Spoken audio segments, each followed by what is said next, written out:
Good afternoon to all of you. It's Gary Ryan back finally with another edition of the Fed League Flash for Friday. It's April 7th, and we got a lot of games going on tonight. I need to make an announcement first. There's been some changes with my work schedule. So unfortunately, I am not going to be able to do videos on Tuesdays, Wednesdays, or Thursdays anymore. Um, Obviously, you know, I've been off for a couple days. Tuesday, I had a family emergency, and then, but things have changed with my work schedule. It's getting into the busier season. So as opposed to working 9 to 10 hours a day, it's going to be more like 10 to 12. And I just don't have the ability to do videos. I will try to do uh, audio versions on Spotify. Uh, you know where to find me there. Okay. If you don't, go to Spotify, download Spotify. It's a free app, and it's just audio version. But anyway, uh, you can find me. You go to Spotify once you have it downloaded. You search for Fed League Flash. There I am. Hit follow. And on Tuesdays, Wednesdays, and Thursdays until the end of the year, as there is news and developments and that kind of thing, I will bring that to you on Spotify. I can do that as I'm traveling. I can't do a video when I'm driving, especially a truck. So, big no with Department of Transportation. Okay, so anyway, that is the plan. So, videos on Friday, Saturday, Sunday, and Monday. Okay, until the end of the year. And then once we get to the end of the year, I'm still planning on having maybe like 2 times a week, uh, having some video casts talking about different things, whether it's something in the off season has developed in the Fed, or maybe we want to take a look back at a person's career or a team's history or something like that. We'll put that together. Um, but until the playoffs are over, Friday, Saturday, Sunday, Monday. That's our video schedule from now on. And I apologize that I'm not able to do videos as often. It's just, I have uttered the phrase so many times over the last couple of weeks. It is what it is. So, okay. So we are going to do a brief preview of the games for this weekend. And I'm not going to go into a whole lot of detail because, you know, you're schedule watching, you're playoff watching, you're watching the races and everything like that. So we'll just hit the high points. All right. First game we're going to talk about Delaware traveling to Binghamton for tonight, and that is a 7 o'clock start. And then Saturday, the teams are just going to switch venues, and it's going to be one of the final games this year, hopefully just this year, at the Thunderdome. All right, so Delaware is 8-41-3, last place out of the playoffs. Binghamton 32-15-5. They're locked in the second place, so people are thinking they don't have a lot to play for. Yeah. They are trying to build momentum. Obviously, they had gone through a lot of recent struggles, so they're really looking to hit their playoff stride going into the playoffs. So, yeah, Binghamton's going to be showing up tonight. Okay, in the last 10, Delaware is 3-7, which includes a 2-game winning streak, thanks to some superb goaltending from Kozlowski and Nidzeko. And of course, Trevor Martin's back too. So, what an embarrassment of riches. I know Delaware's record isn't very good, but they've got to have the best trio in probably either FPHL or SPHL. phenomenal trio there. Binghamton, they have won 2 in a row, looking to build on that. They're 6-3-1 in their last 10. And tonight, the big thing is they will cross the 100,000 fans threshold. I count in there a couple times. So yeah, Binghamton, first FPHL team to draw 100,000. Now it's kind of a long shot for them to do it, but Columbus could also cross 100,000 this year. So we'll wait and see what happens over the next 2 weeks. Also, Tyler Jurich still looking to pass Ahmed Mahfouz as the all-time leading goal scorer in FPHL history. So that's that game. Okay. Port Huron traveling to Watertown, and Watertown really needs to get themselves going and get themselves into playoff shape. They are currently in third place in the Empire Division, 18-29-4, which is 53 points. They're 1-8-1 in their last 10, and again, their biggest struggle continues to be scoring. They need someone to be able to finish and put the puck in the net. That is really their biggest struggle. Goaltending, they're pretty sound. Defensively, they're pretty sound.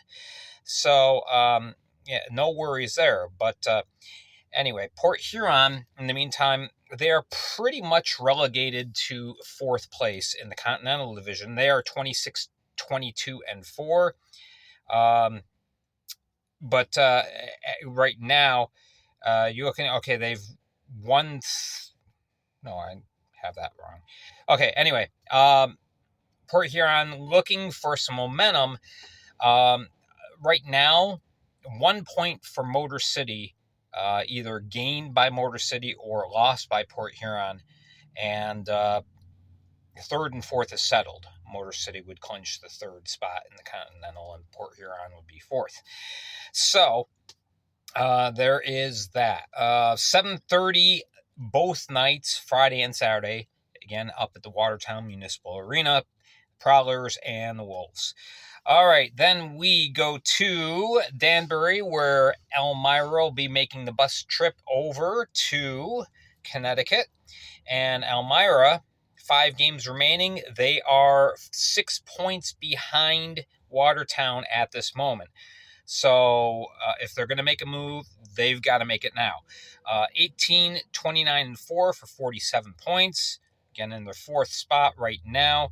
They've also been struggling to find a lot of continuity offensively, but and also they've been trying to figure out how to keep their goaltenders from getting bombarded.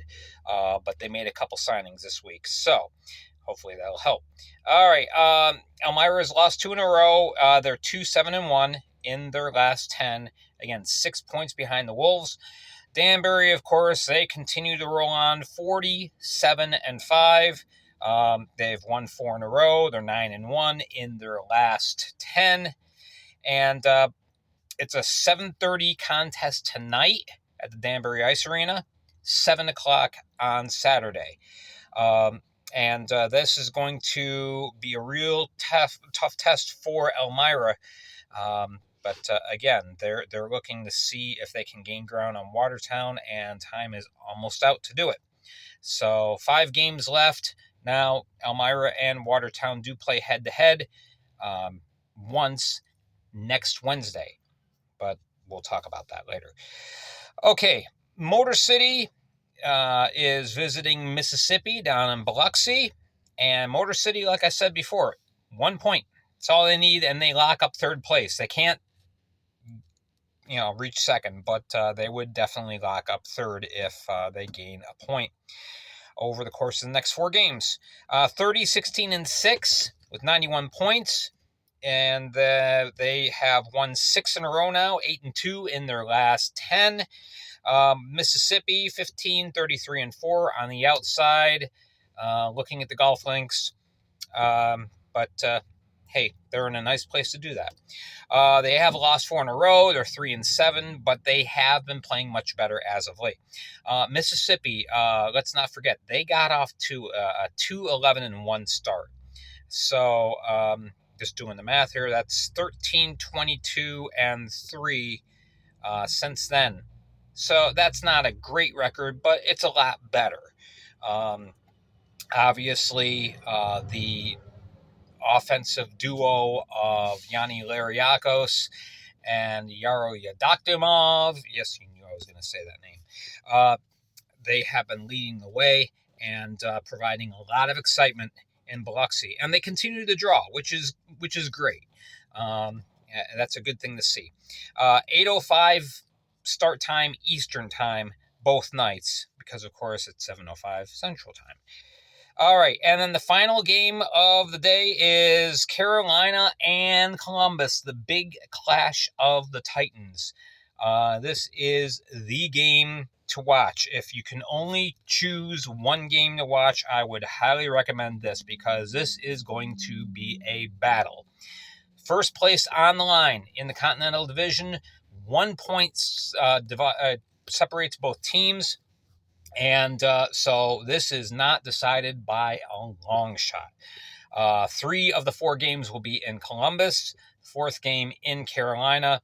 And the question is, are we going to see some bad blood spill over? This has been a very, very hot rivalry. So far, for the most part, Carolina has had the upper hand, but it comes down to this. It's basically the playoffs before the playoffs. It's going to be that kind of an atmosphere. So Carolina is 38-12-2 and 110 points. They've won 3 in a row, 7-3 in their last 10. Columbus 38-10-4 for 111 points. They've lost 1 and 6-4 in their last 10. Both games are going to be at 7:30. Just a couple of news as well to go along with the previews. Elmira has signed defenseman Stephen Ford. He is a collegian who played at SUNYAC, Morrisville, or SUNYAC Athletic Conference there, Morrisville State. And so looking to bolster that blue line, which they desperately need. Remember, he plays all 5 games. He will be eligible for the playoffs. And Elmira is already locked in to at least the 4th seed. So I'm sure that he will be given every opportunity to play. Gino D'Angelo did sign with Elmira, officially transferring his address from Binghamton to Elmira. And they can really use some offensive punch, some depth at center. Of course, Levac not going to be back this year. He's been put on the season-ending IR with the concussion issues, which that's really too bad. Levac has been in the Fed since the very beginning, and so it would really be a shame to see his career end on that note. So I'm hoping that he will find a way of getting back for one more year next year. Really love to see that, and that way he can go out on his terms. So that's what I would like to see. All right, last thing to mention, FPHL announced their awards. I'm not going to go through the whole list because I'm running out of time, but you can go to federalhockey.com and look in their news department. The list of all the people are there. Not a surprise, MVP of the league, Gus Ford for the Carolina Thunderbirds. Coach of the year, Garrett Rutledge of the Thunderbirds. At the beginning of the year, nobody really expected a whole lot out of the Thunderbirds, and bam, they're one of the best teams in the league right now. Rookie of the year, Lucas Rowe from the Thunderbirds, and the kind of all-star listing is Ford, Lariakos, and Rowe as forwards, Jake Schultz from the Black Bears, and Yuri Pastuka from Carolina on defense. Goaltenders, co-winners, Brendan Colgan from the River Dragons and Brian Wilson from the hat tricks. That's all the time we have today. I'm down in the wire, so remember, tune in tomorrow. I'm going to be wearing a special jersey tomorrow. All right, thank you so much for watching. Hit like and subscribe. I'm Gary Ryan for the Fed League Flash.